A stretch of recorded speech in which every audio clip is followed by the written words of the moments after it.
You may now start, sir.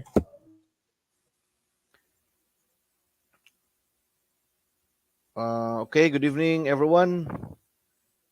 So this very evening, we are going to discuss we are going to review on social studies major. Okay, and um, this will focus on Philippine history with politics, economics, and also histories, Philippine history, and geography. Okay. So we're now going to proceed. Good evening once again. So can you comment down your area? Good evening once again. By the way, I am Gilmore Cantal, your lecturer for this evening. Okay, so teachers, you can comment down the school or your place. Okay, and now we'll start. On December 21, 1898, President William McKinley announced his decision to keep the Philippines as an American colonial position. Let us take note that President William McKinley was the US president during the Treaty of Paris. Okay? The Treaty of Paris was signed on December 1898, and he was the president then who described or who made a decision to keep the Philippines under American colony. Okay? And he described this mission as benevolent assimilation. Okay. Not the Philippine Commission, not the Treaty of Paris, and not the Treaty of Tordesillas. Okay. Now we're going to discuss each of these items so that you will have a background,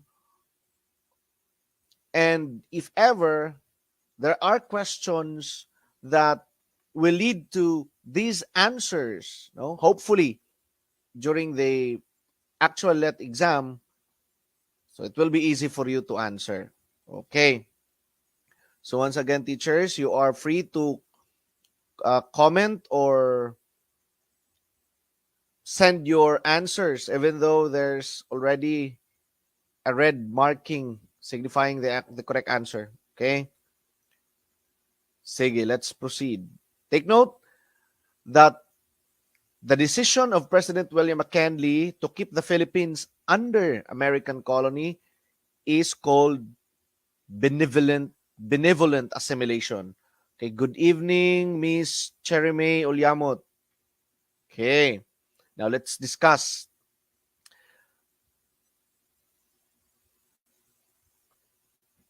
Take note that there were two Philippine commissions during the American period.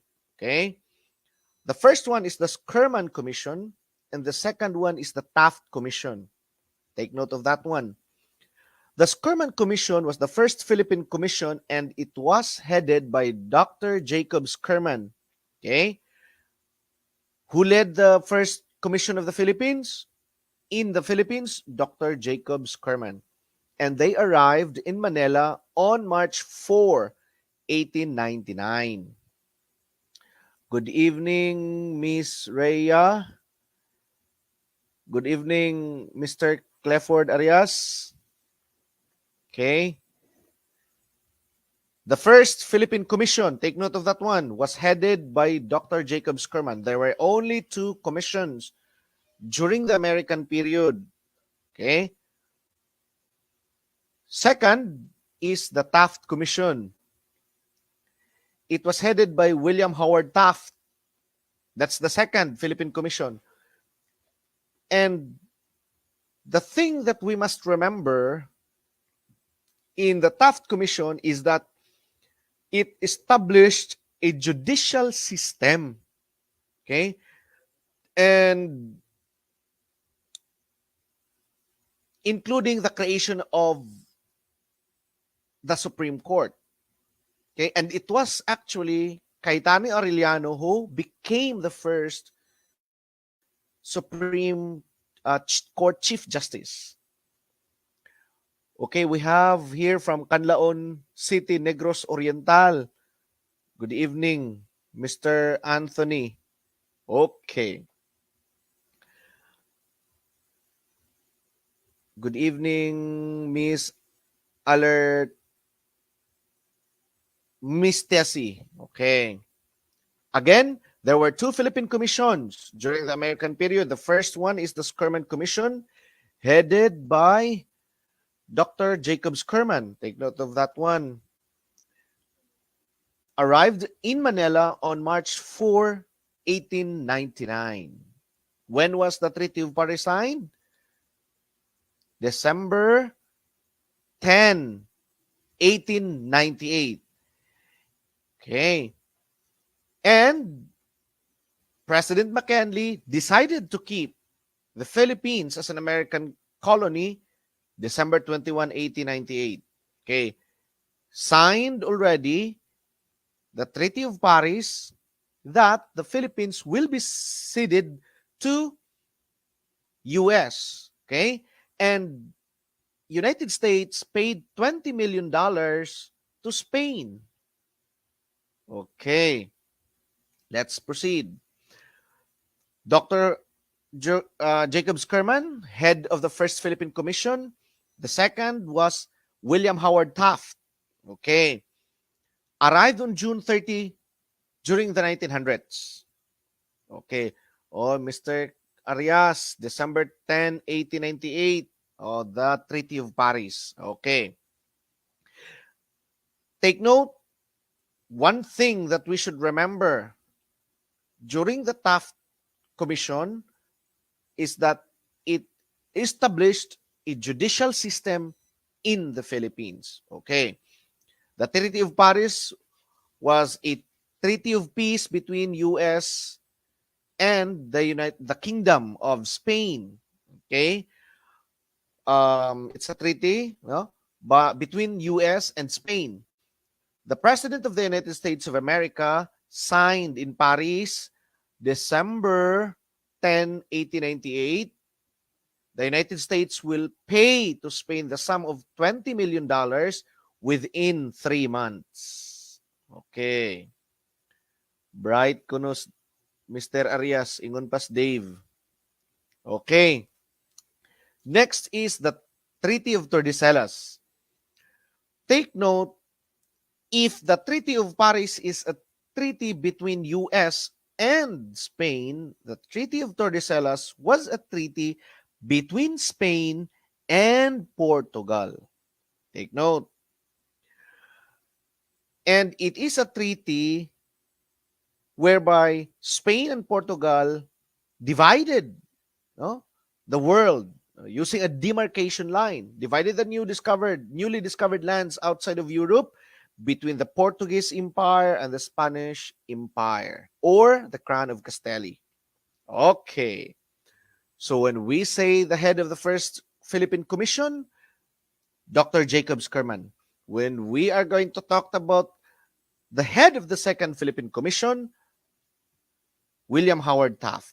Okay. The Taft Commission is known for establishing the judicial system in the Philippines. Okay, including the creation of the Supreme Court. Okay. When we talk about the Treaty of Paris, it's a treaty between US and Spain. The Treaty of Tordesillas, it's a treaty between Spain and Portugal. Okay. Let's proceed.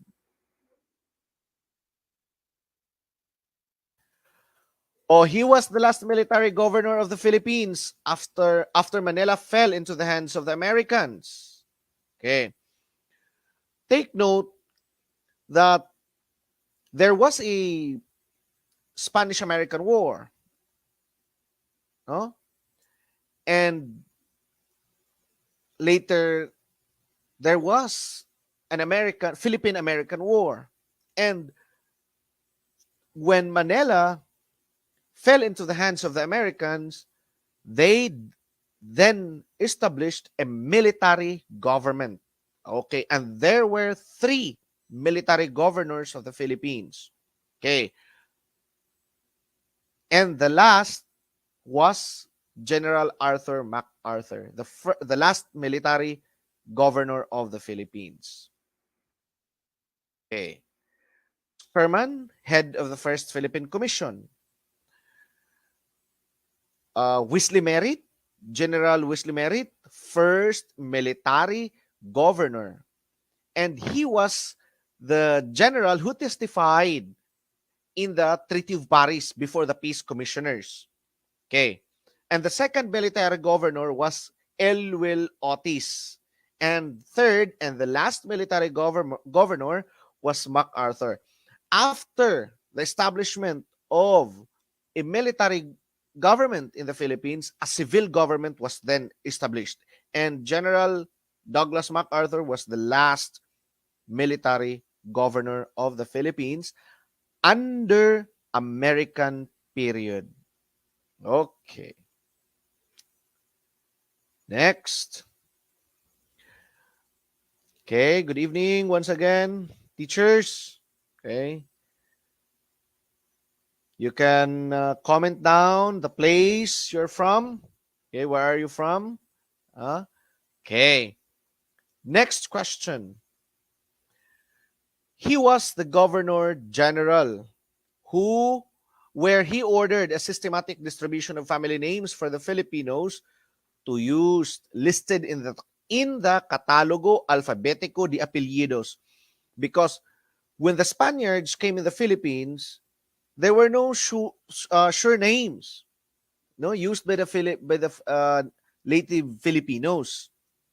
So it was Governor General Narciso Claveria who devised a systematic list of family names. No, they were not allowed to choose their family names. There were listed specific lists of family names that will be chosen, listed in the Catalogo Alfabetico de Apellidos. Okay. It was Governor General Narciso Claveria.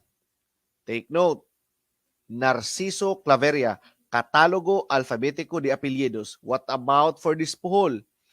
Dispuhol was the Governor General who? Saman. He was the Governor General who exiled Rizal to Dapitan. And Governor Camilo Pulavieja was the Governor General who signed the execution of Rizal. What about for Diego de los Reyes? Governor General Diego de los Reyes was the last Governor General of the Philippines. The last Governor General. Just remember that one. The last. Narciso Claveria, systematic list of family names for Filipinos. Dispuhol, exiled Rizal to Dapitan. He was the one who sent Rizal to Dapitan. Pulavieja, he signed the execution of Dr. Jose Rizal. De los Reyes, the last Governor General of the Philippines. Okay. He was the Governor General when the Spanish-American War took event. Okay. Head of the First Philippine Commission, Dr. Jacob Sherman. Head of the Second Philippine Commission, William Howard Taft. Okay. During the civil government under Taft, when Taft became the civil governor of the Philippines, actually he was the first civil governor. Okay, the first civil governor, William Howard Taft. he was the head. He was the head of the Second Philippine Commission. Okay. Known for establishing a judicial system in the country. But before the establishment of a civil government in the Philippines, a military government was first established, right? Who was the first military governor? Wesley Merritt. Who was the second military governor? Elwil Otis. And the third and the last military governor before a civil government was being established, General Douglas MacArthur. The first civil governor, William Howard Taft. And William Howard Taft declared March 2, 1903 as the Philippine Census Day.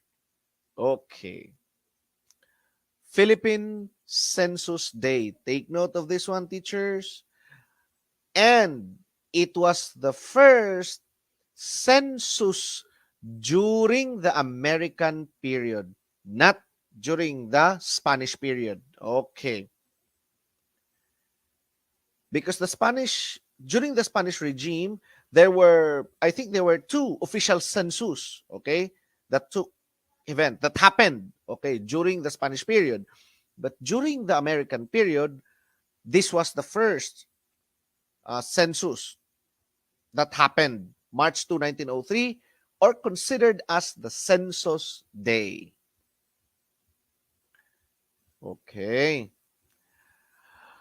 Odara. Now, teachers, I said a while ago that March 2, 1903 was not the first census of the Philippines. It was the first census during the American period. But when was the first census of the Philippines done? It was done during the Spanish period in 1591. Okay? And they used the taxes paid, the tributes, okay. March 2, 1903, the first census during the American period. December 31, 1877, take note, it was the first official census of the Philippines, and it was during the Spanish period. December 31, 1877. March 2, 1903, the first census during the American period. Okay. December 31, 1877, it was the first official census of the Philippines during the Spanish period. Okay. 1591, the first census. But first official census, December 31, 1877. Do not be confused with that one. March 2, first census of the Philippines during the American period. 1591, first census of the Philippines. First census, because we were under Spanish period, no? Spanish regime. But the first official census of the Philippines were records of the total living inhabitants of the country was being collected through parishes and kabisa de barangay to the gobernadorcillos was on December 31, 1877. 1939 was the census during the Commonwealth period, during the term of Manuel L. Quezon. Okay. Take note. We're going to review this one later on. Okay. March 2, 1903, during the American period, the first census day of the Philippines during the American period. 1591, the first census of the Philippines, the first ever census done in the Philippines. That was during the Spanish period. December 31, 1877 was the first official census of the Philippines. 1939 was during the Commonwealth period under Manuel L. Quezon, the second census of the Philippines. Okay.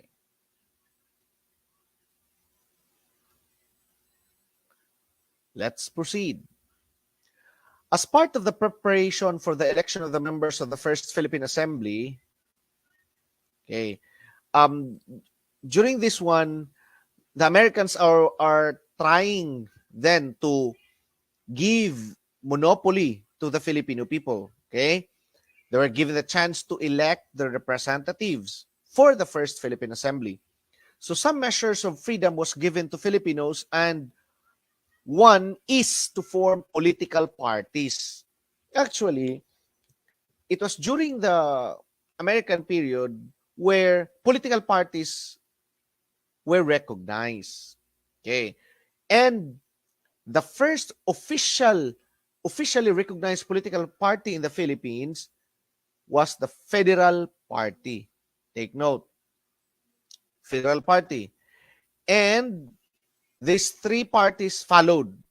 Okay? The Nationalista Party, the Liberal Party, and the Democrata Party. All of these parties, these three parties here, the Nationalista, the Liberal Party, the Democrata Party, when you will be asked to tell the political parties during the American period where that advocates total freedom from the Americans, these three parties, you need to choose these three parties, okay? But the Federal Party is a political party that advocates Philippine annexation to United States. Okay? The advocates of Federal Party wanted the Philippines to be one of the states of America. Okay. Maganda siguro pag nangyari yun. Okay. Pro-American Filipinos, Trinidad H. Pardo de Tavera, Benito Ligarda, Jose Lozoriaga, Felipe Buencamino, and Cayetano Arellano. Okay?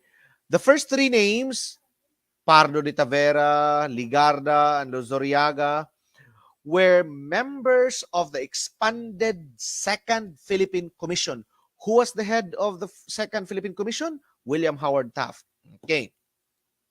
And during his tenure as civil governor of the Philippines, they expanded the programs of the government from being purely American-run government.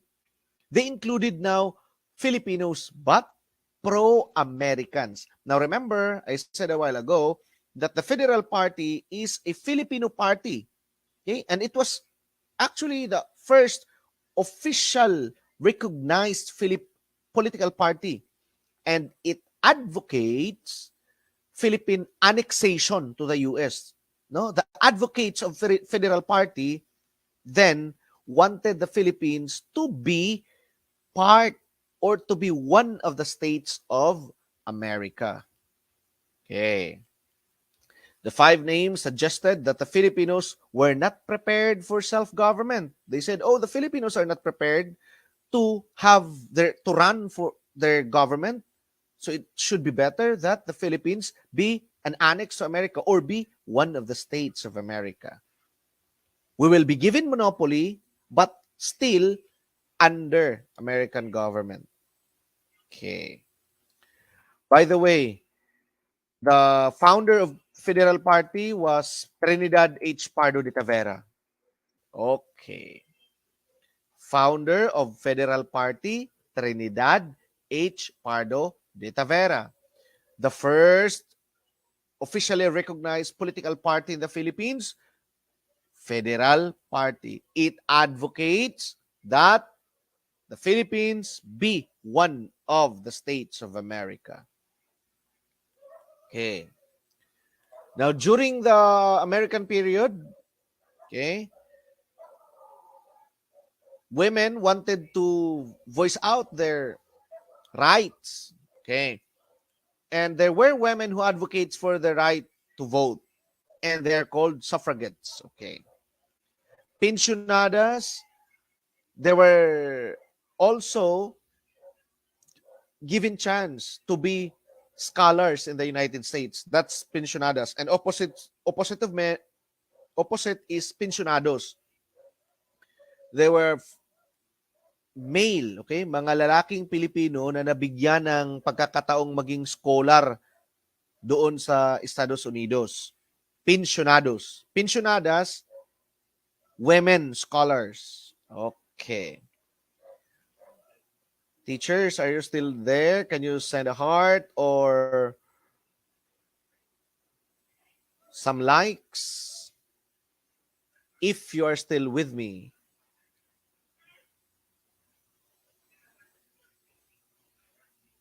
Okay.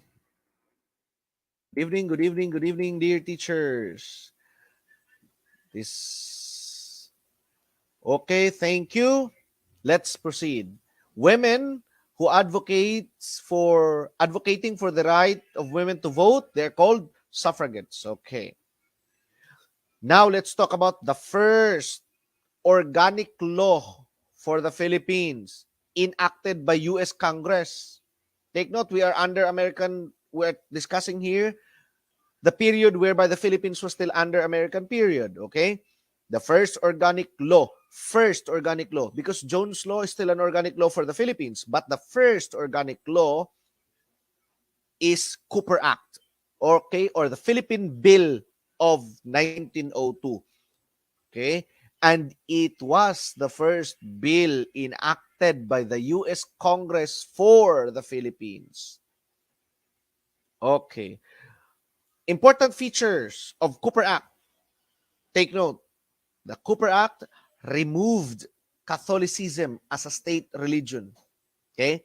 Take note, we're now discussing the Philippines during or an American period.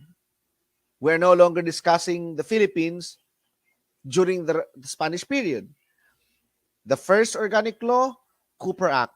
One of the primary features of Cooper Act is removing the Catholicism as state religion. Okay? And establishes the Bill of Rights for Filipinos. Okay. Let's proceed. Oh, this one is very easy. He died in his young age, but he is honored now as the hero of the Battle of Tirad Pass, Gregorio del Pilar. Okay, Gregorio del Pilar or Goyong. Okay.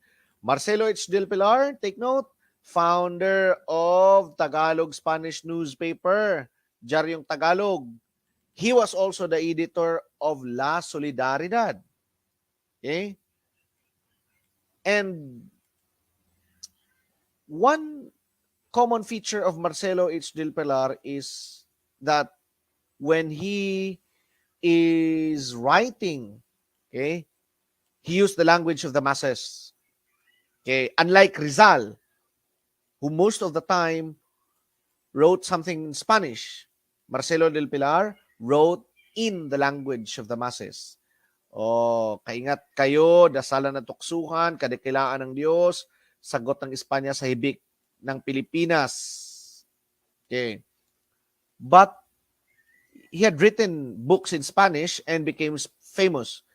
The two books written by Marcelo del Pilar in Spanish, La Soberania Monacal in Filipinas, La Frailocracia Filipinas.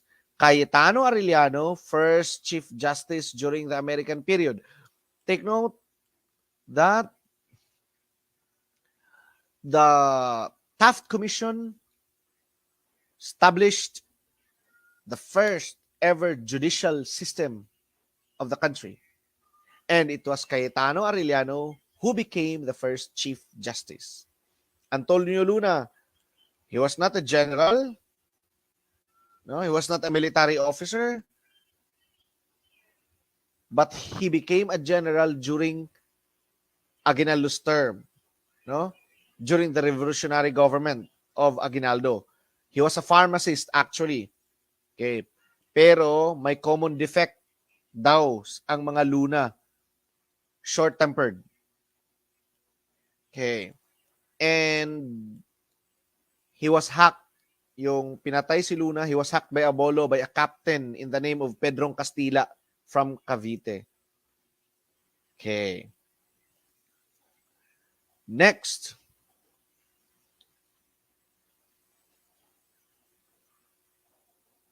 Quezon, who became the president of the Commonwealth, was against the hair who is cutting law. Harry who is cutting law. Okay. He went to US and negotiated for the passing of a new law known as the Tidings-McDuffie Act. Actually, walang pinagkaiba. There's no big difference between the Harry who is cutting law and the Tidings-McDuffie law. But why is it that Quezon went to US and negotiated for a passing of the new law when in fact almost the Tidings-McDuffie Act is almost an exact copy of Harry who is cutting law. Okay? There were only few revisions and it was only about a military play, something like that, okay, of the US to stay here in the Philippines. Okay. Actually, Quezon is afraid that Osmeña will be famous compared to him, and he's afraid that Osmeña will become president instead of him. The Harry who is cutting law is a product of the Osrox mission, Osmeña Rojas mission. Okay? And it was actually the Harry who is cutting law that provided the 10-year period of self-government before US will give full independence, just like Tidings-McDuffie. Okay? Take note. Tidings-McDuffie is a product of Quezon mission. Osrox mission, Harry who is cutting law. Okay. The Quezon mission paved way for the enactment of Tidings-McDuffie, signed by President Roosevelt, March 24, 1934. Okay, take note. Quezon mission, Tidings-McDuffie. Osrox mission, Harry who is cutting law. Okay, Osmeña and Rojas, Manuel Rojas, Sergio Osmeña and Manuel Rojas. Okay. The Harry who is cutting law was the first US legislation. Okay? It was the first US legislation passed for the decolonization.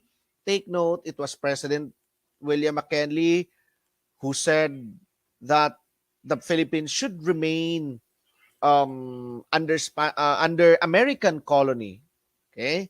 That was 1899. Take note that for many years, until 1932, the Harry who is cutting law was the first U.S. legislation passed. Okay? Passed for the decolonization of the Philippines.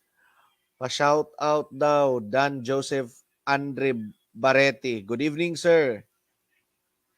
Shout out, Dan Joseph Andre Baretti. Good evening, sir. Thank you for being with us. Ma'am Abigail. Good evening. Okay. Next. It was passed by the U.S. Congress in December 1932, but vetoed by President Herbert Hoover. Okay. But Congress overrode the veto, and the following year, during the Roosevelt administration, the Harry who is cutting law was passed. Okay. Again, 1932, the U.S. Congress legislated the Harry who is cutting law to decolonize Philippines. It was vetoed by President Hoover. But the Congress overrode the veto and passed the Harry Who is Cutting law the following year, 1933, and it was during the presidency of Roosevelt. And maybe Roosevelt and Quezon has something in common because the following year, or maybe Quezon has this charisma and persuaded Roosevelt to sign a new law, which is Tidings-McDuffie, and be the law for the Philippine decolonization. Take note that the Tidings-McDuffie is almost identical to Harry Howey's cutting law. No? The revision was only about a military base. Okay, take note. The Harry Howey's cutting law was the first law that provided that the end of the 10-year period, quote, to be named Commonwealth period, the Philippines will be granted independence, just like the Tidings-McDuffie. Okay, walang pinagkaiba, almost identical. The only thing is the Tidings-McDuffie have this revision of the military base. Okay. The Tidings-McDuffie Act, product of Quezon Mission. The Harry Who is Cutting Law, Osrock's Mission. Okay. Teachers, give me a heart or a thumbs up if you're still with me. Okay, hope you're still following with me. The Jones Law. It replaced the Organic Act of 1902. What was the first Organic Act of the Philippines? Under U.S. legislation? That was the Cooper Act. Cooper Act. Okay. And the Jones Law replaced the 1902 Organic Law of the Philippines, and it provides the intention of the U.S. government for Philippine independence as soon as there is a stable government that was established. Okay. The Tidings-McDuffie provided a 10-year transition period to independence during which the Commonwealth of the Philippines was established. Okay. Very good, Sir Dan Joseph. The first organic law, Cooper Act. Okay. Next, let's proceed. He is the last president of the Commonwealth and the first president of the Third Republic. Last president. There were 3 presidents during the Commonwealth period. Manuel Quezon, Sergio Osmeña, and last, Manuel Rojas, and then Philippine independence was given by the United States. Take note. Okay, again, there were 3 presidents during the Commonwealth period. Manuel L. Quezon, Sergio Osmeña, and then Manuel Rojas. Actually, Sergio Osmeña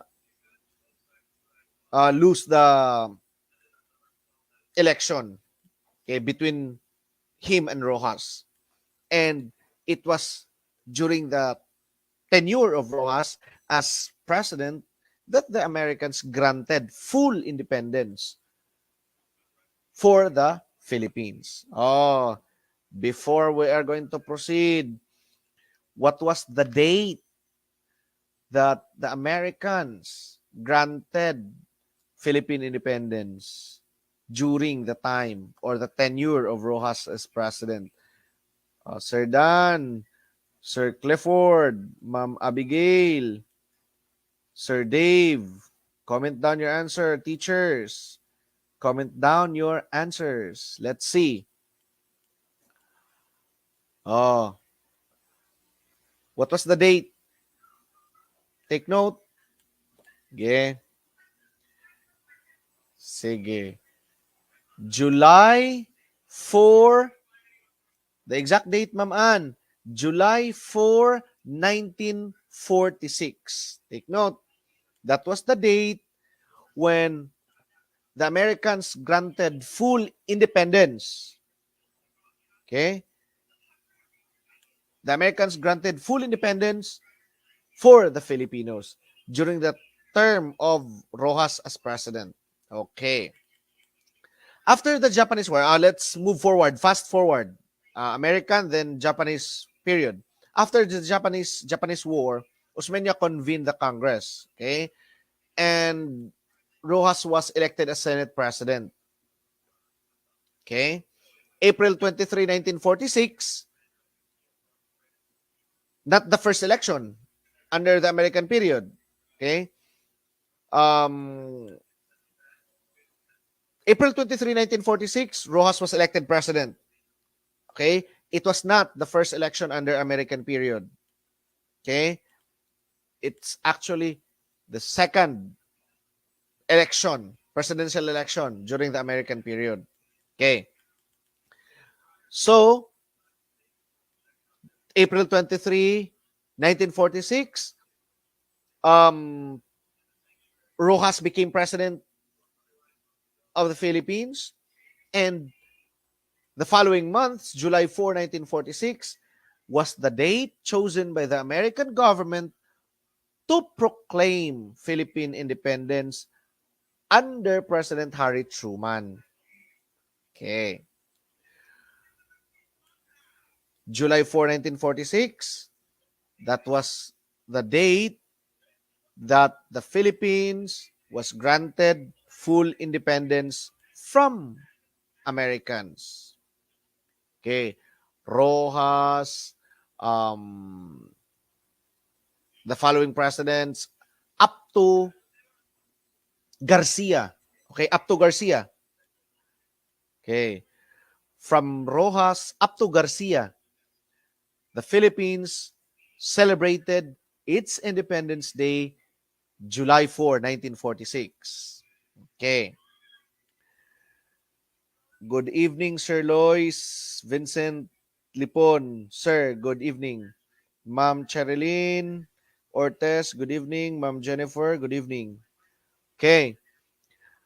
Rojas became the last president of the Commonwealth and the first president of the Third Republic. Okay. The First Republic was established by Aguinaldo. The Second Republic, during the Japanese occupation, when Philippines fell into the hands of the Japanese, it was Jose P. Laurel who became the president, and it was considered as the Second Philippine Republic. And after, when the Philippines won the war, when the Philippines and the Americans won the war against the Japanese, they established back the Commonwealth, and it was Osmeña who convened the Senate. Okay, and after that, there was an election, the first election for president after the Japanese period. Okay, and Rojas won the election, and he became the president. And then the Third Republic was established. From Rojas to Garcia,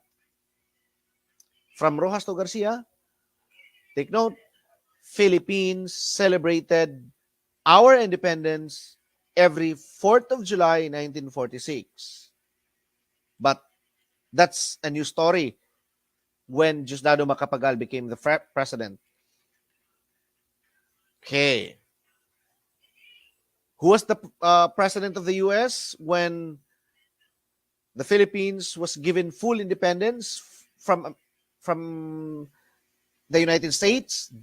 President Harry Truman. July 4, 1946, under the tenure of Manuel Rojas as president, the last president of the Commonwealth and the first president of the Third Republic. The first presidential and vice presidential election was in 1935. Okay? This was the first election upon the enactment of the Tidings-McDuffie Act. Diba? A while ago, I said that the Harry Howes cutting law was almost the exact or identical to Tidings-McDuffie. But Quezon wanted to become the president. So he went back to US and asked President Roosevelt to enact a new law. And the product of Quezon mission was the Tidings-McDuffie Act. And the provisions of the Tidings-McDuffie Act suggested for a presidential election. Emilio Aguinaldo, run for president also during the time, for the presidency during the time. Quezon and Osmeña won. Aguinaldo lost the presidential battle. Also Aglipay. There were three presidents who ran during the 1935 Commonwealth election. Quezon and Osmeña, Aguinaldo and Raimundo Miliza, and Aglipay and his Vice President Nabong. Okay. Let's proceed. Okay, the First Republic, General Emilio Aguinaldo. The Second Republic, a Japanese-sponsored government, Josepe Laurel. The Third Republic, Manuel Rojas, Elpidio Quirino, Ramon Magsaysay, Carlos P. Garcia, Diosdado Macapagal, and Ferdinand E. Marcos. And after Marcos, we have the semi-federal government or semi-parliamentary government, the martial law period. Okay. I said a while ago that from Manuel Rojas up to Carlos P. Garcia, the Philippines celebrated its Independence Day every 4th of July. That is due to the fact that it was during July 4, 1946 that President Harry Truman gave full independence and self-governance, a self-government for the Philippines. Okay. The Third Republic, Manuel Rojas. Next is Elpidio Quirino, known for stabilizing the Philippine currency. He was the president who established the Central Bank of the Philippines. Take note, when we talk of establishment of the Central Bank of the Philippines, that's Elpidio Quirino. Okay. And also, he was haunted by the Hook Balahap. Okay. Signed into law the Magna Carta of Labor and the Minimum Wage Law. Okay, let us remember, Central Bank of the Philippines, Magna Carta of Labor, and the Minimum Wage Law. That's Elpidio Quirino. Ramon Magsaysay was Quirino's Secretary of National Defense. He go against his former boss, okay? Because Elpidio Quirino cannot keep his promise for the hooks. Okay. So, next, Ramon Magsaysay defeated the Hook Balahap, no? The leader of the Hook Balahap, Luis Taruk. And he was also the president who established the Agricultural Tenancy Act. Died due to plane crash at Mount Manunggal, Cebu, March 17, 1957. Okay. Third Republic gapunta ng mga president, Carlos P. Garcia, known for his Filipino First policy. Okay. Austerity program of the government, yung pagtitipid ng paggasta ng gobyerno. Okay? Pagtitipid ng paggasta ng pamahalaan, that's austerity program. Garcia is known for that. Thrift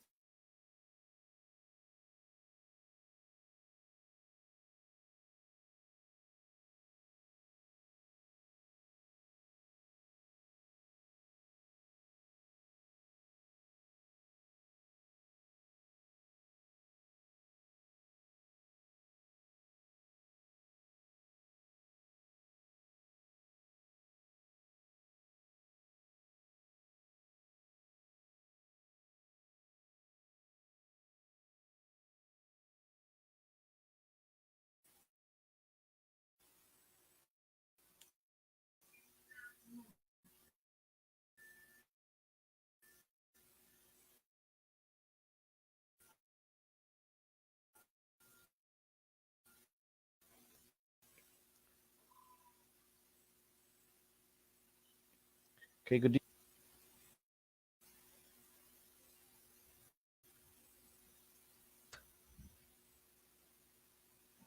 Okay. Diosdado Macapagal, Agricultural Land Reform Code. And he was the president who changed the Independence Day from July 4 to June 12. Okay. Binalik niya. Remember that it was Aguinaldo who declared Philippine independence on June 12, right? 1898.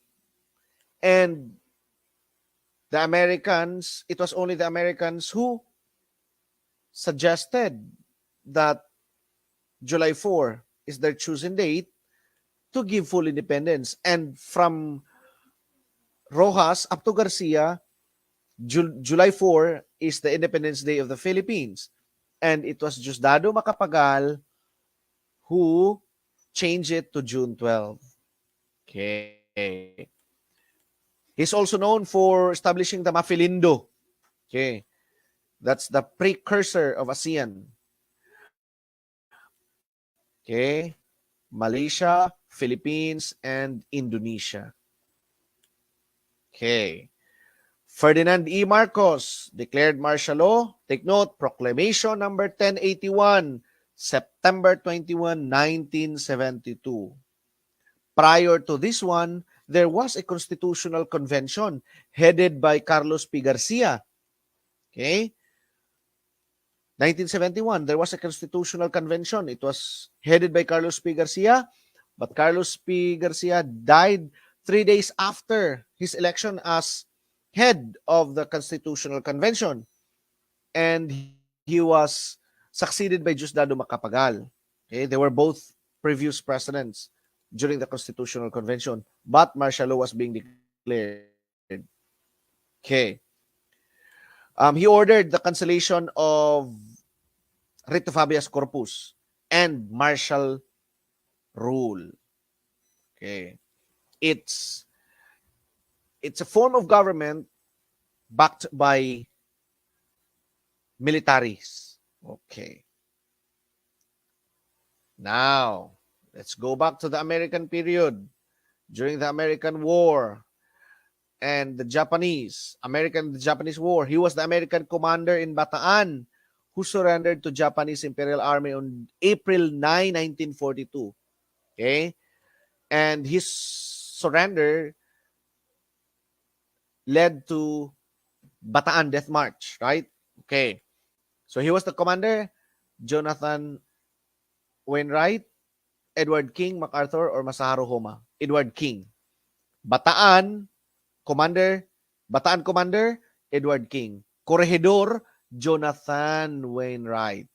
Okay. MacArthur was in Australia during this time when Bataan fell and Corregidor surrendered. Okay. Masaharu Homa was the chief general of the Japanese Imperial Army. Okay. Take note. Bataan Commander, Edward King. Corregidor, Jonathan Wainwright. Okay. Now, remember that when the Treaty of Paris was being signed on December 10, 1898, okay? Signed but not yet ratified. It was signed in Paris, right? Between US and Spain. But the Peace Committee needs to present it to US Congress. It's not been yet ratified. So that's why Aguinaldo sent some Filipino diplomats. No? And it was Felipe Agoncillo who was assigned to go to US and have an official audience with President McKinley and asked him that that Spain has no jurisdiction over the Philippines. Okay? And it has no power or right whatsoever to see the Philippines to US and to recognize Philippines as a country and an independent with its government and with its constitution. Okay? So it was Felipe Agoncillo who went there. Mariano Ponce and Faustino Lichauco was sent to Japan, and Antonio Maria Regidor, I think he was sent to England. Okay. They were Filipino diplomats. Okay. So, Felipe Agoncillo was a Filipino diplomat with the most important assignment, which was to seek official audience with President McKinley to prevent the ratification of the treaty between US and Spain. Okay. And take note, it was President William McKinley who declared that who decided that the Philippines should remain under American colony because of his mission as benevolent assimilation. Okay. Okay, let's proceed. Okay, let's review. American commander in Bataan, Edward King. Okay. Corregidor, Jonathan Wainwright. First head of the first Philippine Commission, Dr. Jacob Sherman. Head of the second Philippine Commission, William Howard Taft. First civil governor of the Philippines, William Howard Taft. Okay. Established a judicial system of the country, the Taft Commission. The three military governors of the Philippines, Wesley Merritt, Elwell Otis, and the last, MacArthur. Okay. A Filipino diplomat sent to seek official audience to President McKinley to prevent the ratification of the Treaty of Paris and to recognize Philippines as an independent country, a country with its own government and a constitution. That's Felipe Agoncillo. Okay, let's proceed. A mechanism or arrangement whereby buyers and sellers interact and in the process determine the price and the quantity bought and sold. Automatic market. Not school, not agriculture. We can tell business, but when we are going to talk about the concept in economics, it's market. Okay, very good, Ma'am Cherilyn. Okay. Now later on, we're going to review. We're going to review. Okay. Next, it is the combination of inputs or factors of production in order to make goods and services. Combination of inputs or factors of production in order to make goods and services, that's production. By the way, what are the factors of production? Dara. Factors of production, land, labor, capital. Nay usang na puno. Classical economists considered only 3 factors of production. Considered only 3. Classical economists. But for modern economists, they have considered a 4th factor. It's entrepreneurship. Okay. When we are going to talk about classical economists, 3 factors: land, labor, capital. For modern economists, entrepreneurship is considered as the 4th factor of production. Okay. Workers. Asa man na nabilong ang workers? Be. Labor. Production cost. Production cost. That's the total amount. Capital. Facilities, capital. Okay. Next.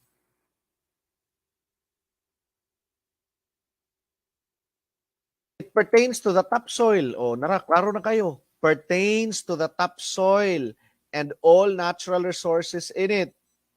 It encompasses the area where factories and bridges are constructed and where minerals, water, and forest resources are located. Land. Okay. Teachers, kaya pa. Okay, land, ha? Topsoil. Natural resources, makitaan daw. Okay, land. Okay. Now, when we're going to talk about durable goods used in the production of other goods and services, machinery, buildings, vehicles, roads, bridges are some of its common examples. Capital. Question, sir, why not include money? Money is not part of capital. Take note, because it is not included in the direct production of goods and services. Okay? When we are going to talk, when we are asked whether or not money is part of capital, the answer is no. Because it does not directly involve in the production of goods and services. The term there, directly. Okay. Sige, next. Refers to the income earned from a capital. Income earned from a capital, tawag interest. Okay. Capital, machineries, buildings, vehicles, roads, and bridges. That's capital. It has something to do with the direct production of goods and services. But income earned from a capital, interest. Income earned from entrepreneurship, profit. Okay, here we go. Land pertains to the topsoil and all natural resources in it. Income earned from a land is called rent. Okay? Income earned from a land, rent.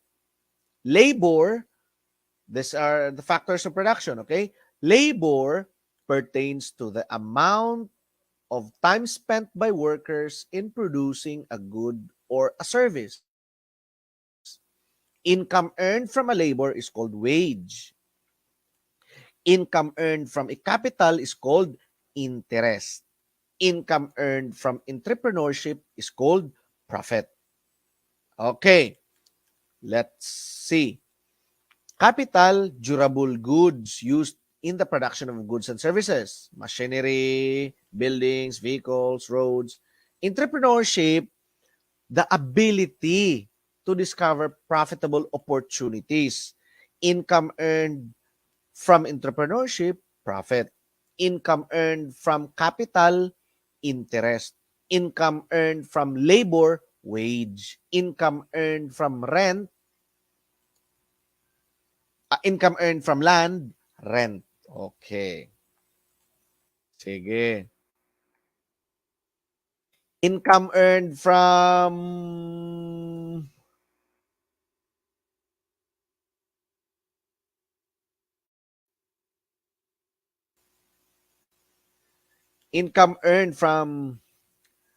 capital, income earned from capital, interest. Okay. Income earned from land, rent. Income earned from labor,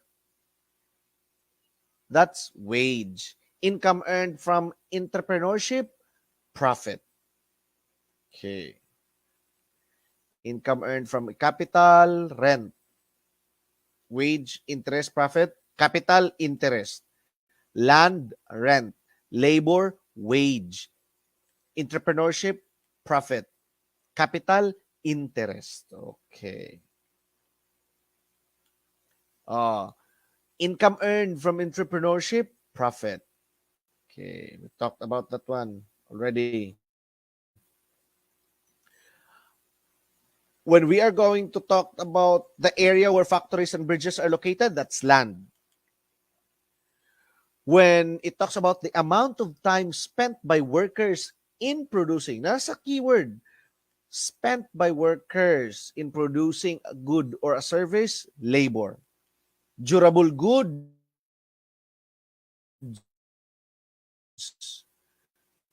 used for the production,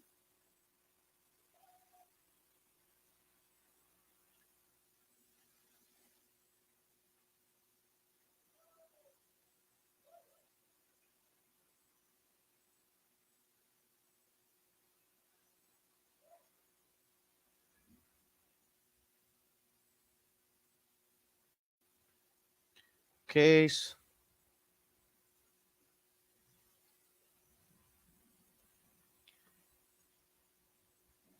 Teachers, can you still hear me?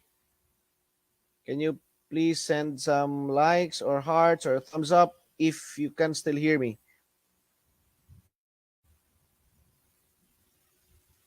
I think I need to turn off my uh, camera because of the internet connection. Thank you. I hope you can still hear me. Please comment down yes or hearts or thumbs up. Thank you. Okay, let's proceed. I again lost my internet connection. Sorry for that one, teachers.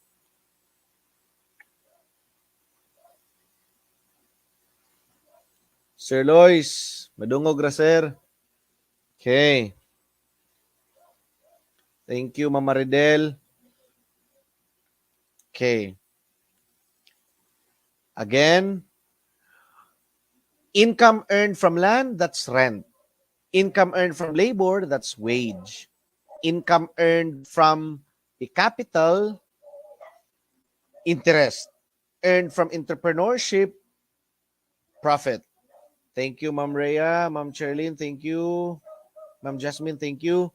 I'll be turning off my camera because all of a sudden I'm losing my internet connection. Okay. When we talk about the area where factories, from the word area, okay, land, the amount of time spent by workers, labor. When we are going to talk about the durable goods and services, that's capital. The ability of a person to discover profitable opportunities, that's entrepreneurship. Okay, let's proceed. Now, I said that why is it that money is not included as a capital? In a layman's term, money is considered a capital. But in a formal study of economics, let us take note that money is not considered as a factor of production because it is not directly used in the production process. Not directly used. So, when we are asked in a layman's term, money is a capital. But in a formal study of economics, money is, take note, not considered as a factor of production. Not considered as a factor of production because it is not directly used in the production process. Okay? So those four factors actually of production have a direct effect, no, for in the production process, direct use in the production process. Okay, money is not capital. Money is not a factor of production because it is not directly used in the production process. Okay, next, BJ drinks a glass of water to quench his thirst. This shows direct consumption. Direct consumption, immediate gratification of our wants. Okay? Utility maximization, when we talk about utility maximization, that's what we can get na, from a product at the total satisfaction that we can get from a product. Indirect satisfaction, consumption, will be asked later. The following question. consumption function, gali. Oh, sige. Give me time. Ang direct consumption, immediate gratification. Okay. When we talk about utility maximization, that is, let's say it this way, the maximum satisfaction or the maximum benefit that we can get out from a product, okay, that we consume. Because actually, when we talk about utility in economics, it's the measure of happiness or satisfaction, or the benefit, or simply the benefit that a person may receive, can receive, no, from consumption. That's utility. So when we talk about utility maximization, it's the maximum satisfaction that a consumer or a person can get from his consumption. Okay? Direct consumption, that's the immediate gratification of one's, okay, immediate satisfaction. Okay? The boy here drinks a glass of water, cold water, because he's thirsty. BJ drinks a glass of water because he's thirsty. Okay? And to quench his thirst, he needs to consume cold water, a glass of cold water. That's direct consumption. When we talk about consumption function, dear teachers, take note, consumption function is the relationship between disposable income and their consumption. Okay. Consumption function, disposable income, and consumption. That's the consumption function. The relationship between disposable income and consumption. Now, we talked about disposable income. What is disposable income? It is the income that remains after subtracting taxes. Okay? The income, disposable income, disposable, magasto, or it can be saved. Okay? So, if the disposable income increases, consumption also increases. Consumption function talks about the relationship between disposable income and consumption. Increase in disposable income, increase in consumption. Okay. So, parallel, not opposite. The same flow. If disposable income increases, consumption also increases.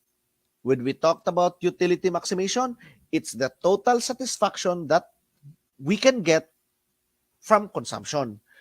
In economics, utility is the satisfaction or the happiness derived from consuming a goods or services. Di lang kaunon, no? But including services. Okay. Utility or atong pasimplihin. Let's simplify the meaning of utility. Utility is the benefit we can receive.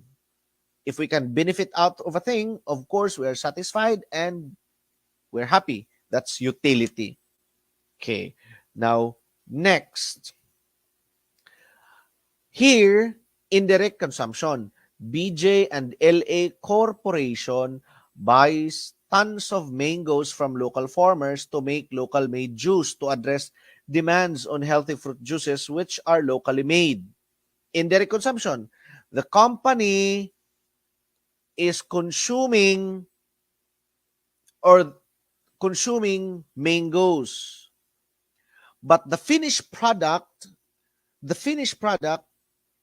which will be consumed by the consumers are the fruit juices. Okay, indirect consumption. Okay. Let's proceed. When we talked about direct consumption, that's immediate gratification of wants. When we talked about indirect consumption, the finished product is being consumed, not the raw product. The raw product is being processed and then the finished product is being consumed by the consumer. That's indirect consumption. Utility maximization is the total gratification, satisfaction that a person can get out from consuming a good or a service. Take note that utility in economics is the satisfaction or the happiness being felt or received by a consumer out from consuming a good or services, or simply it is the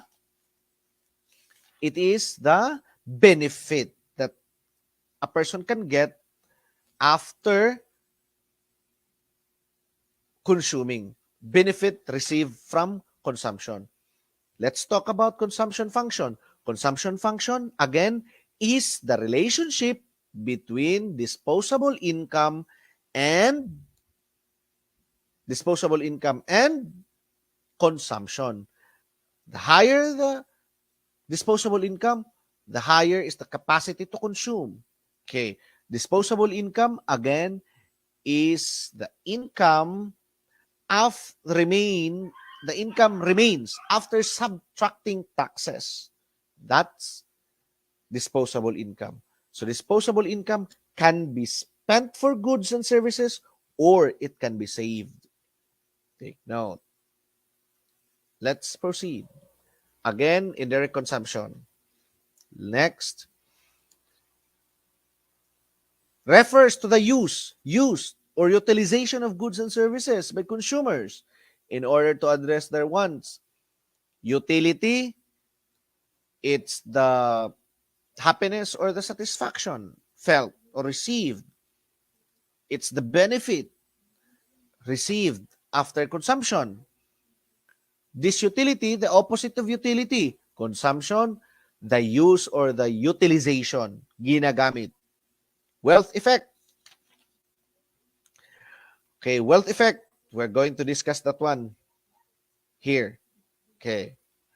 Wealth effect. For example, there were two employees with the same earnings per year. Okay, let's say, for example, the two employees, the example here given, 300,000 a year. At the end of the year, there were two employees. The other one was able to save 80,000 pesos in the bank, while the other one has none. The 300,000 were all consumed. This will allow the one with the savings to have a greater consumption capacity. That's wealth effect. Okay. Now, the person is more likely to have a higher consumption because of his savings. Okay? So, consumption tends to increase with wealth. Okay? So, the employee with the savings has the greater wealth compared to the one with no savings. And so, therefore, his consumption capacity is greater. That's wealth effect. Okay? So again, consumption, that's the utilization or the consumption, utilization, consumption of goods and services. Okay? Utility, that's the happiness or the satisfaction that a person can get or can benefit after consuming. This utility, the very opposite, the wealth effect, is the capacity of a person to have a greater consumption because of increase in wealth. Okay. Next. A decrease in tax rate will increase all demand. Increase in taxes. Okay. Decrease money supply. The increase exchange rate. It has nothing to do with tax rate. Increase money supply. Increase overall demand. Aggregate demand. Okay. Now, for example, if the taxes being paid by employees are way less compared to previous years, of course, the employees have now a greater capacity to consume goods and services. Instead, the money that will be paid for taxes will now be utilized for consumptions of goods and services. So a decrease in tax will increase overall demand. Okay. So take note that in cutting personal income taxes, the government actually is increasing the household's disposable income. Now, we talked about disposable income a while ago. Disposable income is the income after subtracting the tax. Simple logic. Kung maliit ang tax, konti lang yung bawas. And kung konti lang bawas, mas malaki ang pera. If you have greater money, you will have a greater capacity to consume. Okay? So in cutting personal taxes, the government increases the household's capacity or the household's disposable income. And so therefore, if the household has a greater disposable or a greater disposable income, they have a greater wealth. And greater wealth is synonymous to greater consumption. We talked about that one a while ago. Okay. So, if the household now has an increased disposable income, the household will spend some of this additional income on goods and services. Right? Okay? So, we can say that a tax cut, or a decrease in tax increases consumption spending and also increases the aggregate demand. So a decrease in tax rate will actually increase overall demand. Okay. Ma'am Nivel Francisco, good evening, ma'am. Ma'am Cherilyn, good evening once again. Ernie, good evening. Good evening, teachers. Okay, let's proceed. Now, there are two fiscal policies that the government can adopt. It's the contractionary fiscal policy or the expansionary fiscal policy. Okay, let's talk about this one later. This might be included in the actual exam, economics, no? Maybe. Okay, the government adopts a contractionary fiscal policy when there is excessive inflation. Contractionary. Okay. Now, let's talk about contractionary fiscal policy. Okay.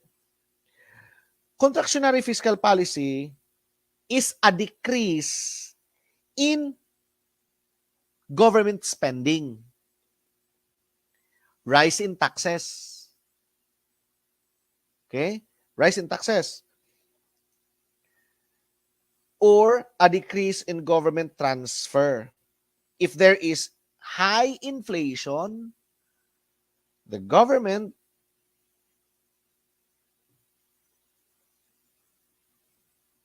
adopts contractionary fiscal policy. Okay. Now, I said that when there is inflation, government adopts a contractionary fiscal policy. The government implements contractionary fiscal policy by increasing taxes on those who earn more than 200,000, not selling government bonds. But a question, sir, what if um, increasing taxes only? Oh, that's the answer. Or it may only say increase in taxes. The government implements contractionary policy by increasing taxes. Okay? Or rise in taxes. Pwede ra pod. Okay. Not increasing government spending because if a contractionary fiscal policy is being implemented by the government, there is a decrease in government spending, not increase. Increase in government spending, that is in the expansionary fiscal policy.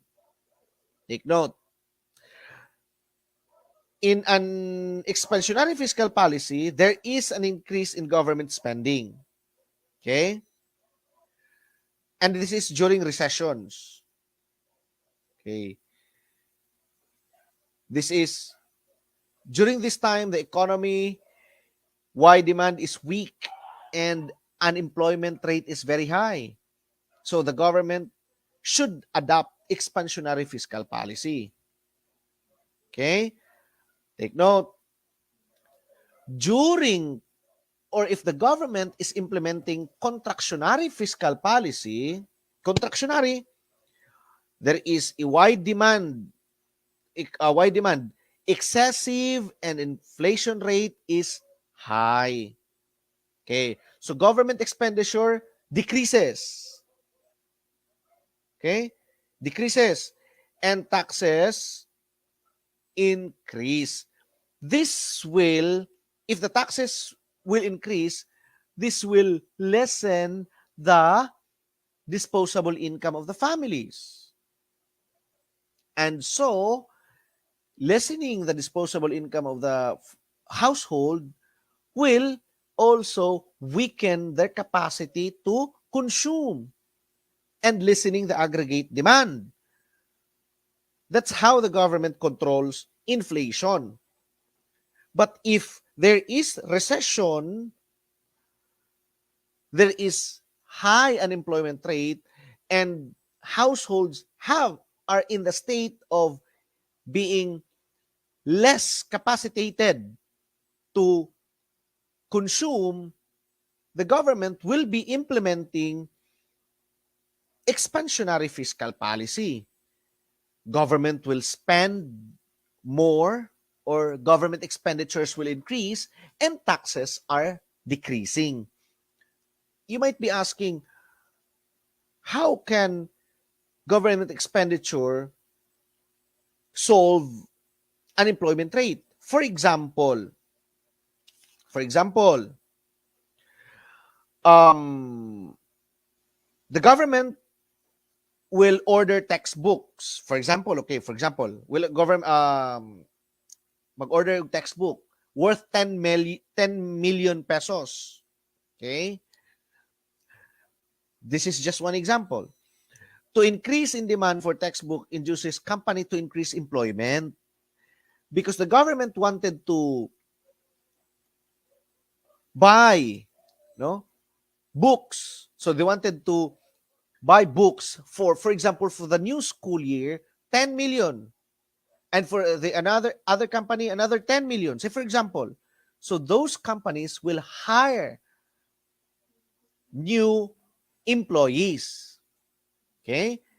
And those employees are now being capacitated to consume because taxes are very low during the expansionary fiscal policy.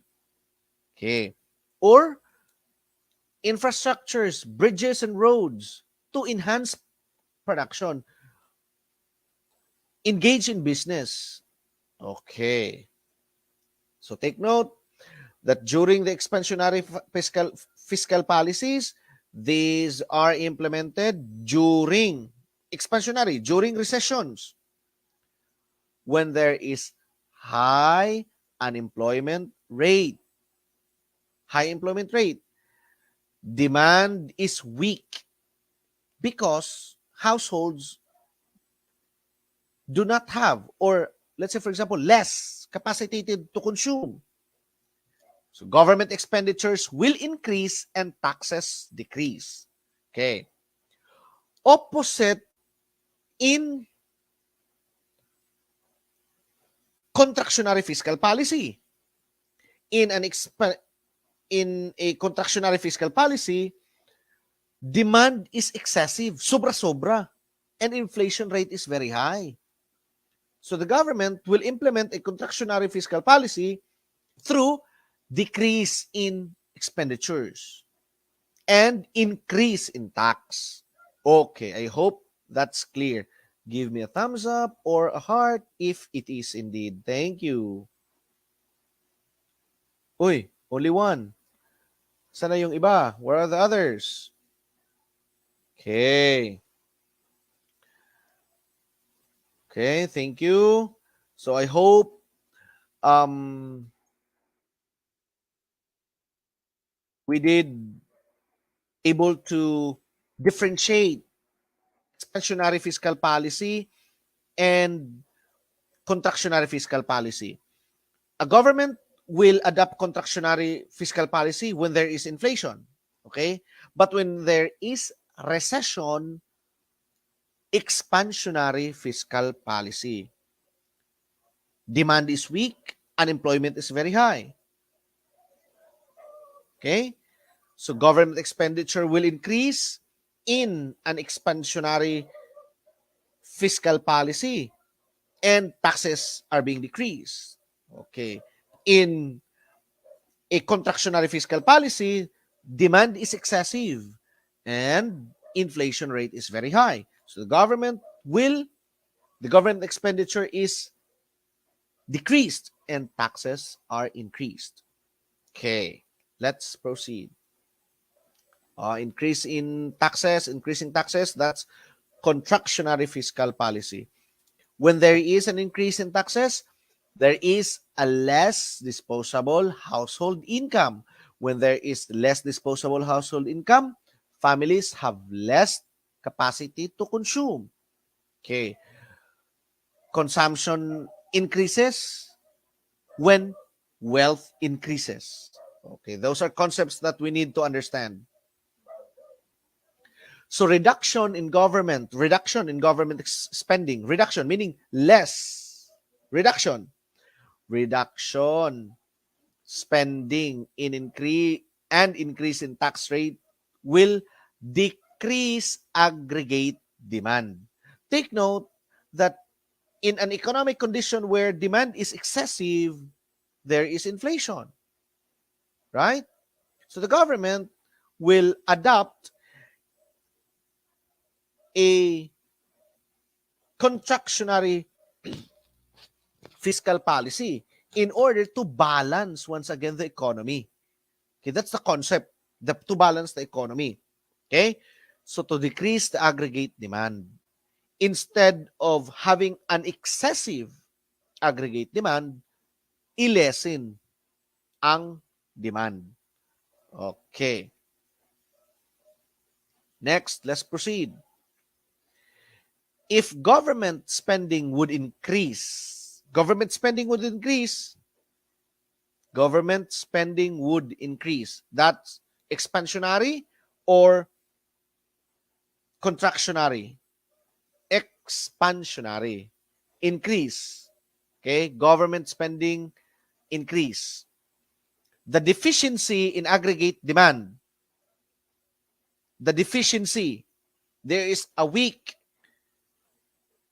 demand is weak during there is a weak demand, no, in an expansionary fiscal policy when the government is implementing expansionary fiscal policy, because during this economic condition the aggregate demand is very weak. So in order for the government to balance again the demand, not to have a deficit agreement demand, not excessive but balanced, government need to spend to or increase its expenditure and may kulang lower taxes. So the deficiency in aggregate demand will be reduced. Okay. If government spending will decrease, the deficiency in aggregate demand will raise. Lulubo ang deficiency. Okay? So it's just the very opposite. The government needs to spend. Its expenditure needs to increase in order to reduce the deficiency in the aggregate demand. Okay. The government needs to decrease its expenditure in order to lessen the excessive aggregate demand. Okay. Let's review this one again. In an economic condition where wide demand is weak and unemployment is very, very high, employment rate is very high, government expenditure should increase and taxes should decrease. Okay? Take note. Now, in an economic condition whereby wide demand is very excessive and inflation rate is very high, the government expenditure needs to decrease and taxes are to increase to lessen the wide demand or the aggregate demand. So if the government spends or if the government expenditure is high, the deficiency in aggregate demand will be reduced. Okay.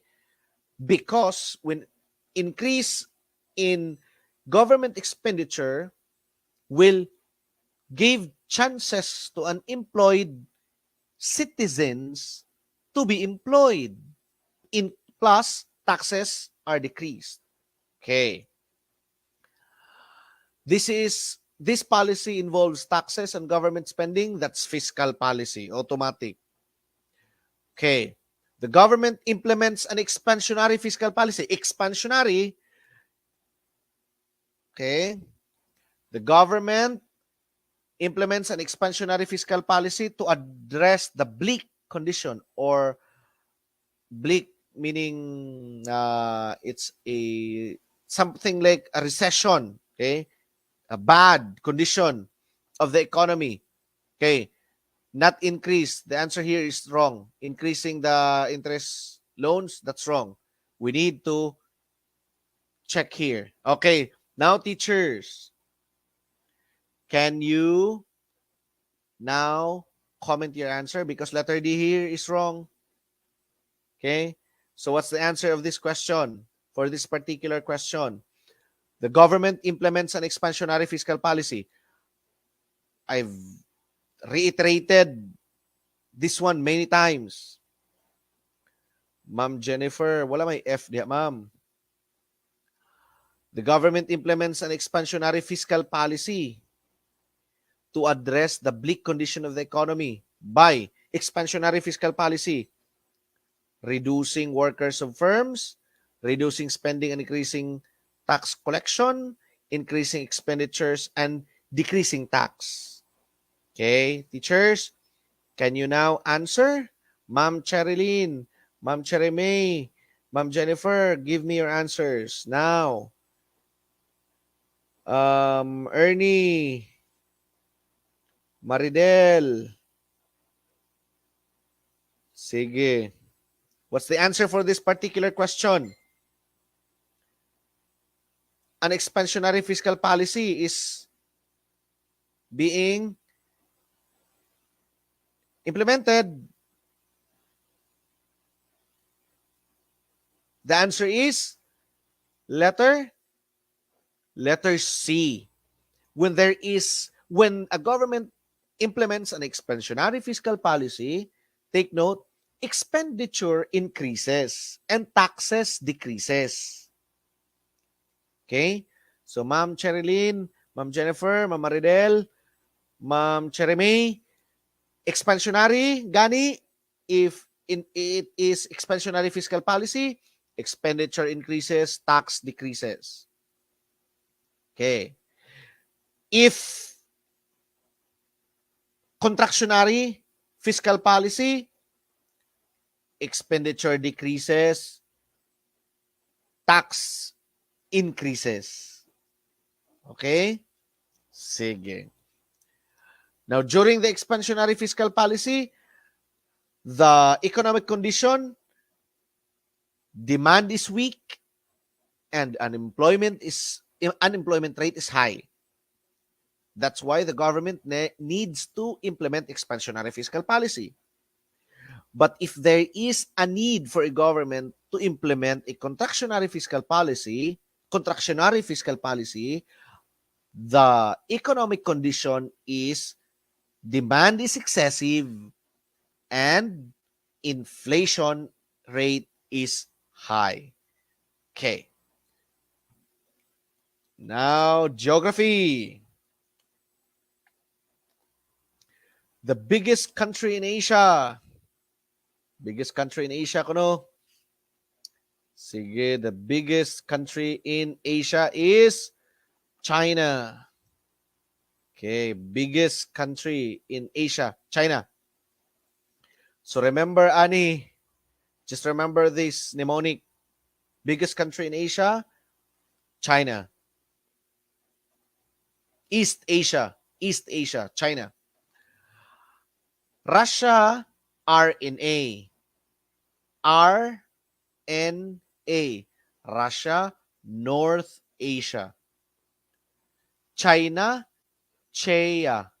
China, East Asia.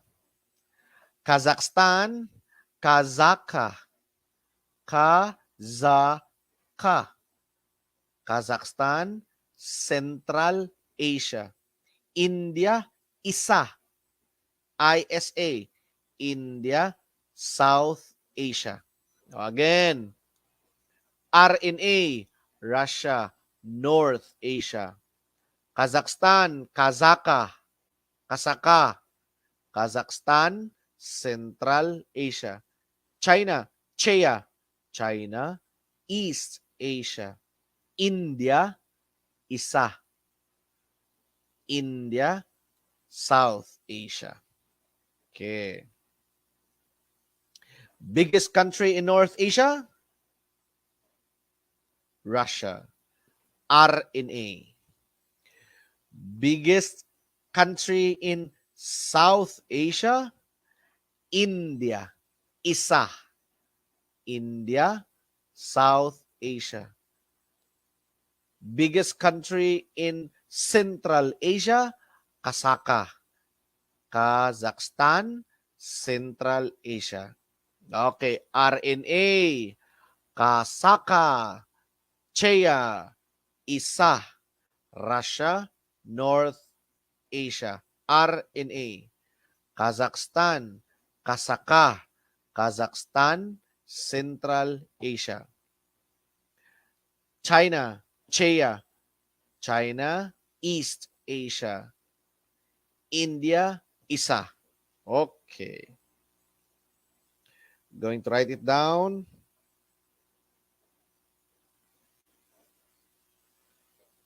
Give me a moment.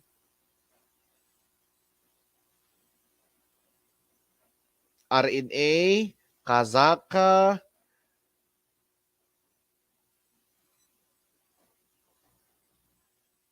CHEA, and ISA. Okay. Next. Here. The term civica or civics is derived from the Latin word civis or civicus, which means mamamayan. Okay. That's why we called citizens. Okay. Civicus, mamamayan. So civica or civics came from a Latin word, civis or civicus. It means mamamayan. Okay. Here we have another question. It is a power of state to take possession over private property for public use with just compensation. Take note, private property for public use. If it's a private property, but there is no specific, the government has no specific decision as to whether it can be utilized. No, there is vagueness whether the private property indeed can be used as for public utilization. That's not under power of eminent domain, because the power of eminent domain is a state power to take possession over private property only for public use and with just compensation. Question: the private property is taken for public use. Can the government automatically use it without just compensation? No. The government must pay first before the property could be taken over for public use.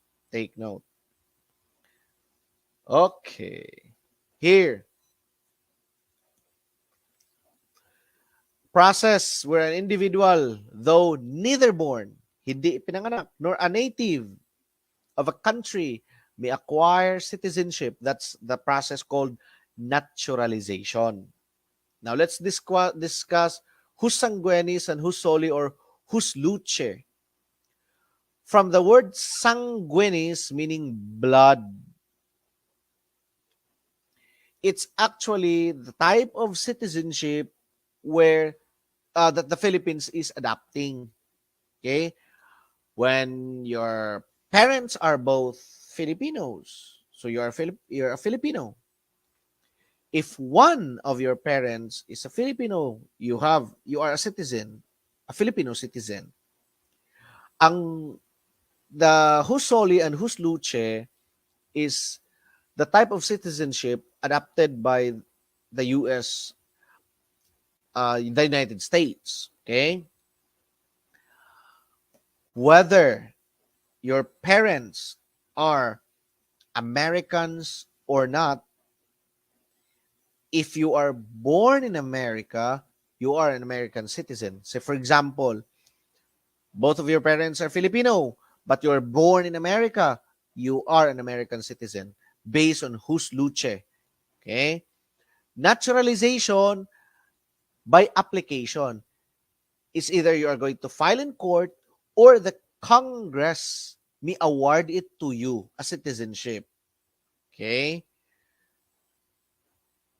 Take note. Another question. Why did Great Britain, France, and Russia form the Triple Entente in 1907?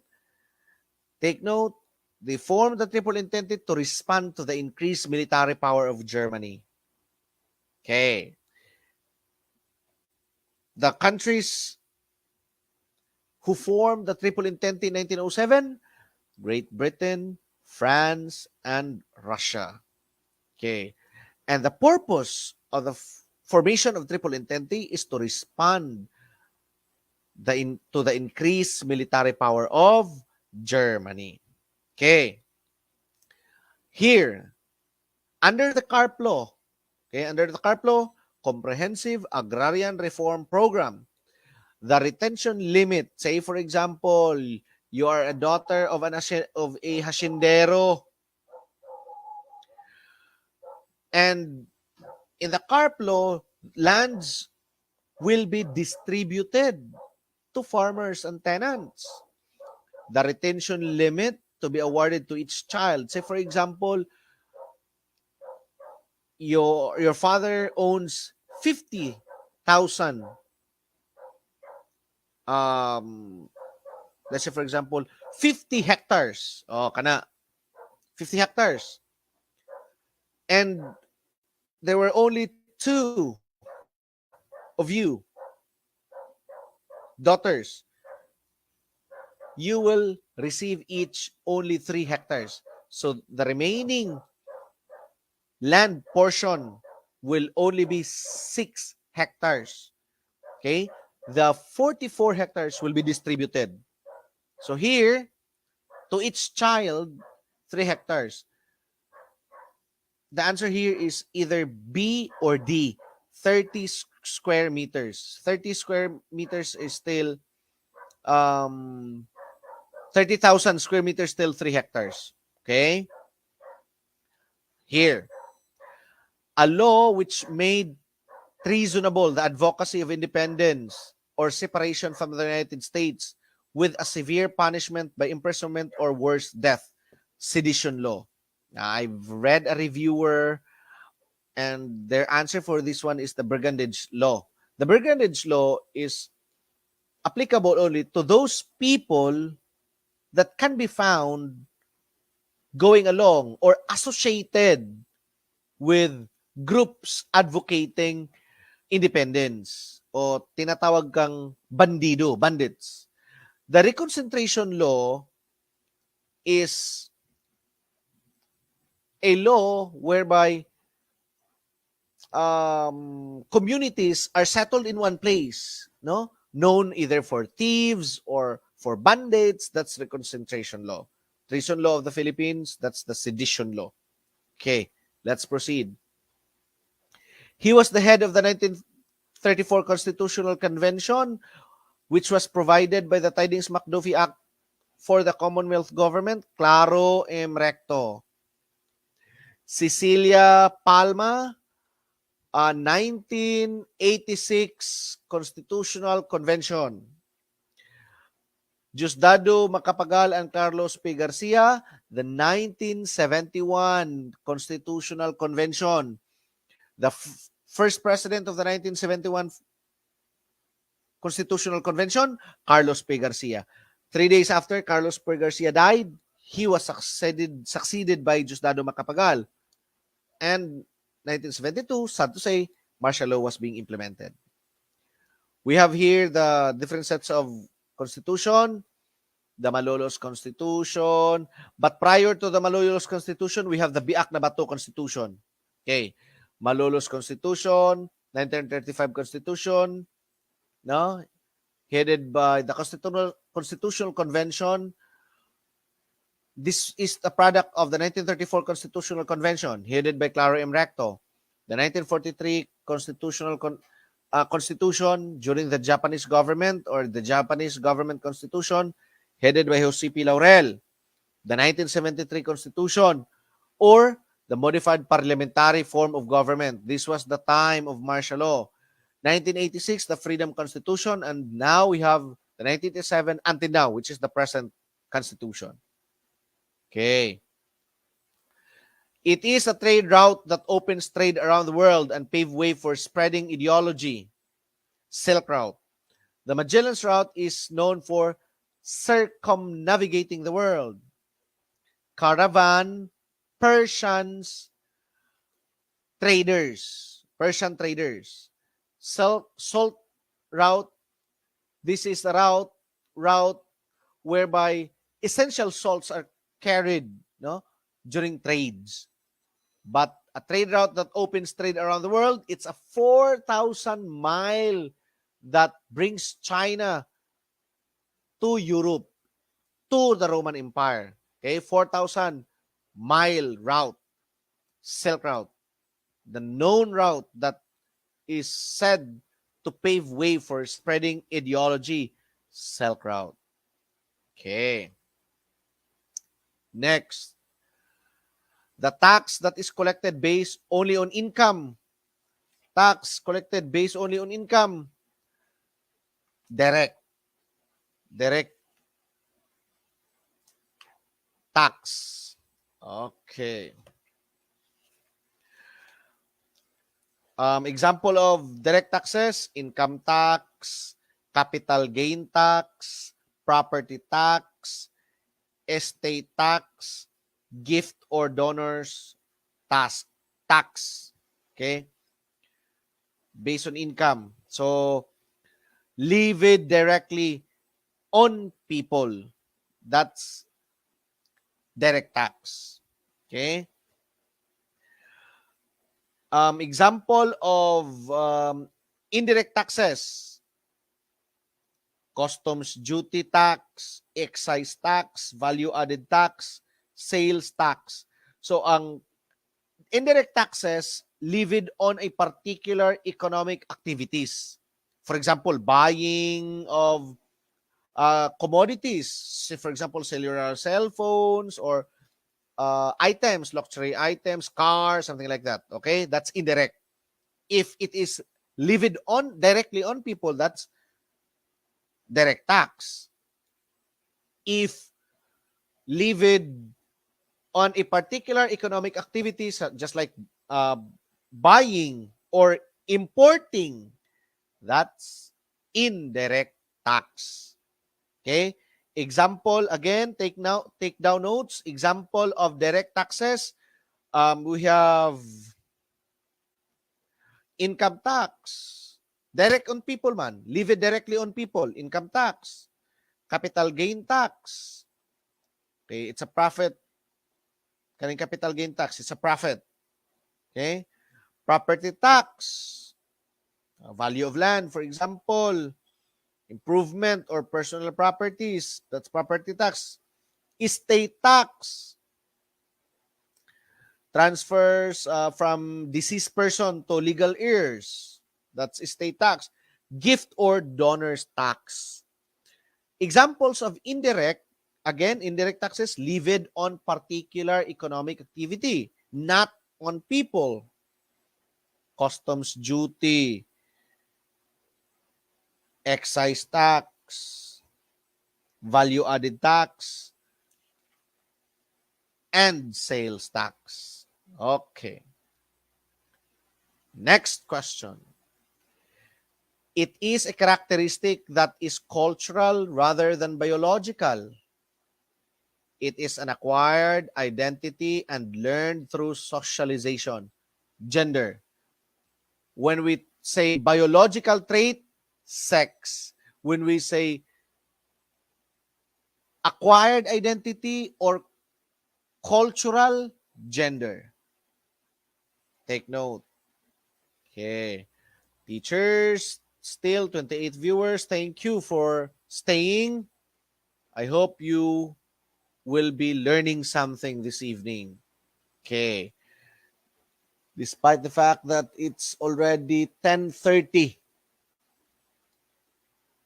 It is the study of populations with reference to the size and density, mortality, growth, migration, and the interaction, social economic conditions, demography. Who coined the term demography? Akil Gillard. To the 25 viewers, take note that Akil Gillard coined the term demography. Oh, arkansi na tong wala. Buwa man na diri, ako na nagisulti. The term demography was coined by Akil Gillard. Demography, study of population, size, density, mortality, growth, migration. Who coined the term demography? Akil Gillard. Achillard.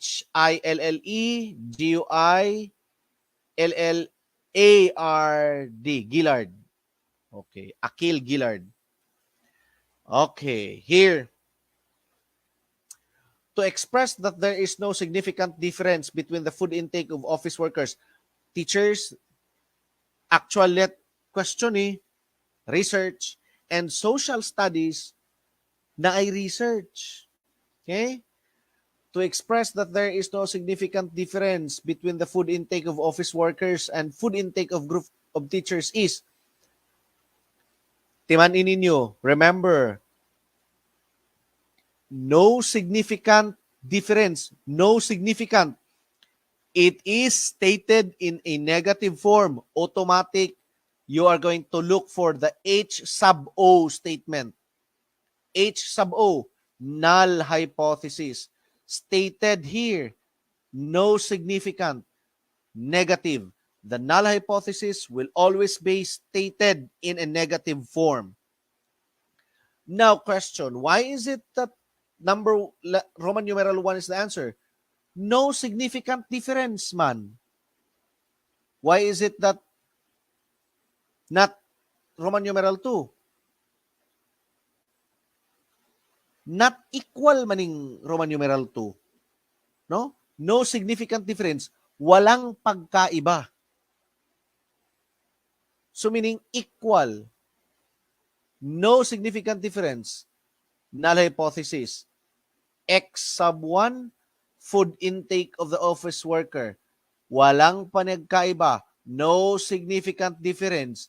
Parihas between the food intake of group of teachers. X sub 2.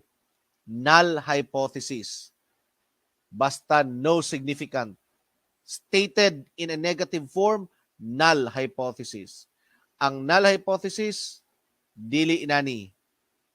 H sub A, alternate hypothesis.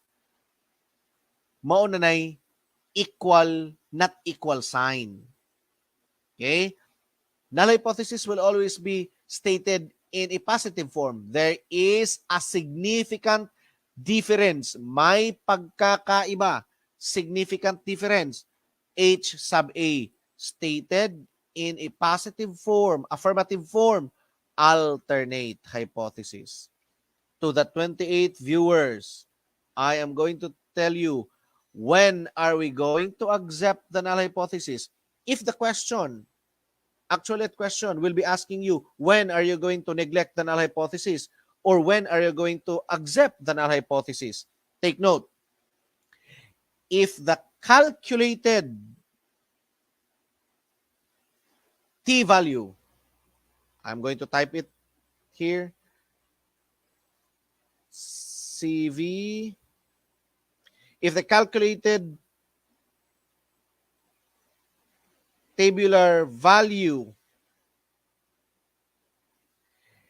is less than, if the calculated t-value is less than the tabular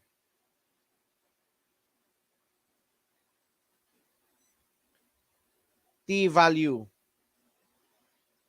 take note, if the calculated t-value is less than, it is insignificant. Therefore, accept the null hypothesis. The null hypothesis is stated in negative form. There is no significant difference. If the calculated t-value is less than the tabular t-value, insignificant, no significant, not significant, accept the null hypothesis. Okay, accept the null hypothesis. If the calculated t-value is greater than the t-value, significant, greater, significant, stated in positive form, alternate hypothesis. So what are you going to do with the null hypothesis? Reject the null hypothesis. If the calculated t-value is greater than the t-value, accept the null hypothesis.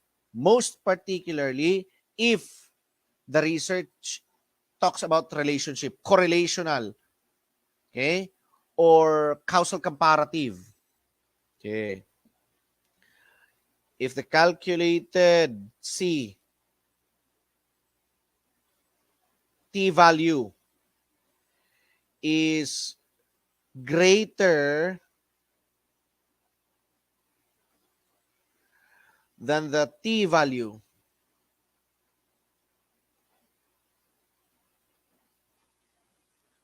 okay, if the calculated t-value is greater than the t-value, it is significant, therefore, reject the null hypothesis. Okay. Let's proceed. The usual signature of Leonor Rivera when she wrote a letter to Jose, Taimis. Okay? That's the pin name of Lino Rivera.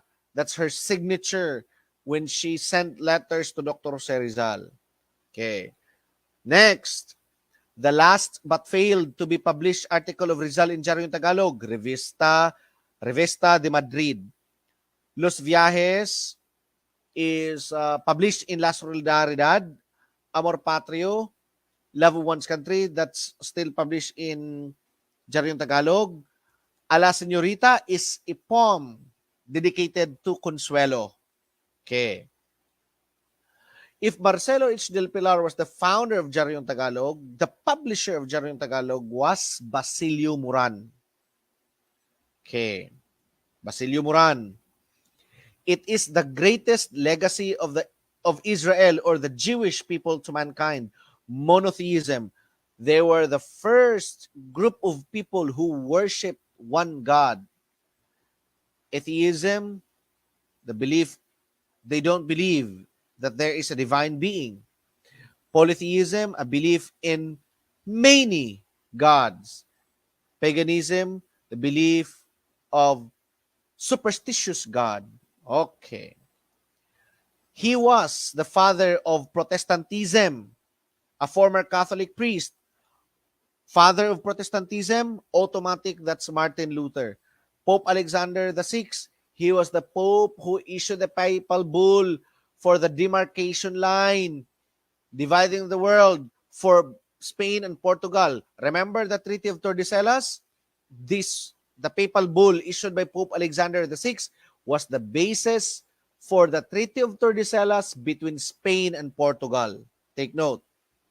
Gregorio Aglipay, he was the co-founder of the Philippine Church, Philippine Independence Church, or the Aglipayan Church, together with Isabelo de los Reyes. Okay. The founder of the first labor union of the Philippines, Isabelo de los Reyes. Gregorio Aglipay, co-founder and the first supreme bishop of the Philippine Independent Church. Okay. They were Catholics, but not in communion with Rome. Pope Leo X, he was the Pope who excommunicated Martin Luther. By the way, why is it that Martin Luther was excommunicated? It was due to his 95 Thesis, due to his opposition on some church doctrines such as indulgences and purgatories. Take note, no? But he was not excommunicated right then. Okay? He was being called and asked to retract all his claims against the Catholic Church. But he refused. So it was Pope Leo X who excommunicated Martin Luther. Okay. It is defined as the study of the world of Filipinos. Bago to. Defined as the study of world of Filipinos, of being Filipinos, and the different ways of being Filipino.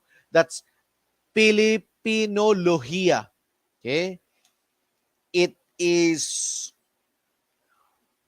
coined by Prospero Cuvar, no, from the Department of Anthropology in the University of the Philippines. Study of the world of Filipinos and being Filipinos and the different ways of becoming a Filipino, of being a Filipino, Filipinolohiya. Okay. That's our counterpart of Western philosophies, Filipinolohiya. It was Prospero Cuvar who coined the word Filipinopolohiya. Filipinolohiya. Okay. The largest river in the world, Amazon River. Longest in the world, Nile River. Yangtze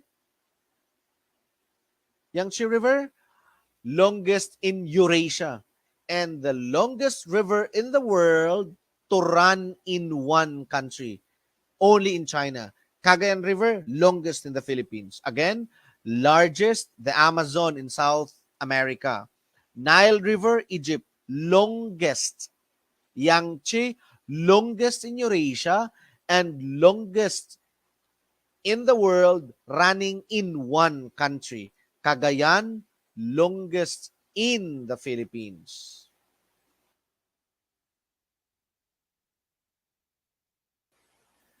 Okay.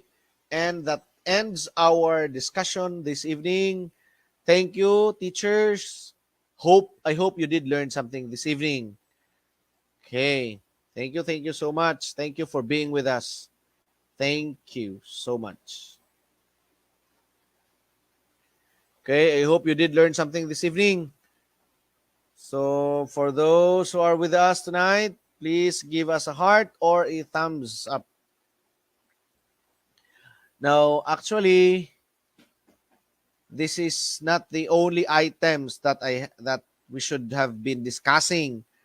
But the only thing is, I can't sign into Zoom, so I wasn't able to save or to upload here all the questions. But don't worry, I'll be sending the documents to you na lang, okay?